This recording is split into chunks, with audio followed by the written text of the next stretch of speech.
Here's the plan. Cover the Earth in lava. Sounds simple, right? Wrong. First, we'd need to extract enough molten rock from the mantle to blanket 196 million square miles. Then, we'd have to distribute it evenly before it solidifies. And don't even get me started on the oceans. Boiling them away would take even more energy. So how would we do it? Supervolcanoes? Artificial fissures? A fleet of lava-spreading drones? Stick around, because we're about to break down the most epic and terrifying geological project ever conceived. Let's figure out how much lava it would take to cover the Earth. First, we need to understand the scale we're dealing with. Earth's surface area is about 196 million square miles. If we wanted to cover all of it with just 10 feet of lava, we'd need over 1.3 quadrillion cubic yards of molten rock. To put that in perspective, that's enough to fill 500 million Olympic-sized swimming pools, every single one overflowing with lava. Now, let's see how our current volcanoes measure up. There are around 1,500 potentially active volcanoes on Earth, and they produce roughly 0.005 cubic miles of lava per year combined. If every single one erupted continuously for a year, they'd contribute only about 0.001% of what we'd need for our global lava blanket. At this rate, covering the planet would take roughly 40 million years.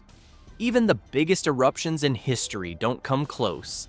The Deccan Traps, one of the largest lava events ever, covered about 580,000 square miles over 30,000 years. We'd need 340 of those happening all at once to get the job done today. Supervolcanoes sound promising, right? Yellowstone, for example, could spew out 240 cubic miles of magma in a single eruption. That's massive, but still just a tiny fraction of what we'd need. Even if Yellowstone erupted 100 times in a row, it wouldn't come close. The problem isn't just volume, it's speed. Lava cools fast, and distributing it evenly around the planet before it solidifies would be nearly impossible with natural eruptions alone. So where could we possibly get enough lava? The Earth's mantle holds plenty of molten rock, but tapping into it on a planetary scale would require something far beyond our current technology. Even if we could, the heat released would likely reshape the planet into something unrecognizable long before we finish the job. Forget covering the Earth. At that point, we might just melt it down entirely. The reality? Nature doesn't make lava fast enough for our apocalyptic art project. We'd need a source far more extreme than anything Earth's volcanoes can offer. So if we're serious about this, we'll have to look beyond what our planet can currently provide. Let's say we somehow get enough lava to cover the Earth. Now comes the real challenge, spreading it evenly before it cools. Lava doesn't stay molten for long. Even the fastest flows, like Nyiragongo's 60 miles per hour rivers, slow down as they cool. Crossing a continent would take weeks, and by then, most of it would solidify into rock. That's just on land. The oceans cover 71% of the planet, and pouring lava into water creates a whole new problem. Steam explosions would send molten rock flying, but most of it would cool instantly into solid chunks. To make this work, we'd have to boil away the oceans first. Heating 332 million cubic miles of water to 100 degrees Celsius isn't easy.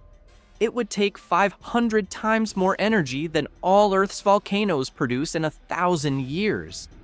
Even if we cleared the oceans, spreading lava evenly would still be a race against time.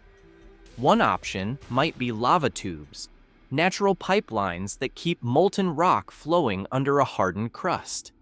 The Kilauea volcano in Hawaii has tubes stretching up to 9 miles long, and Australia's North Queensland has some reaching 15 kilometers. These tubes insulate lava, letting it travel farther without cooling. But building a planet-wide network of them?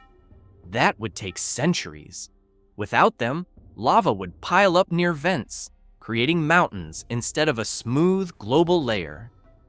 Another idea, artificial fissures. If we could trigger mantle plumes to erupt in just the right spots, maybe we could flood the surface more efficiently. But even Yellowstone's hotspot, one of the most powerful on Earth, only covers a tiny fraction of the planet. We'd need thousands of these eruptions happening at once, perfectly timed, to avoid leaving gaps. And there's another catch. Lava doesn't cool evenly. The Kilauea Iki Lava Lake in Hawaii stayed partially molten for 19 years after its 1959 eruption, with liquid lava still present 260 feet down. But the surface crust formed quickly, reaching 46 feet thick in just 3 years. That's the problem.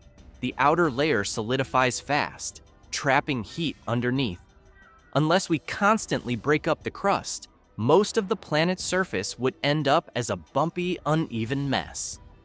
Without sci-fi levels of technology, like planet-scale heat projectors or self-repairing lava channels, covering Earth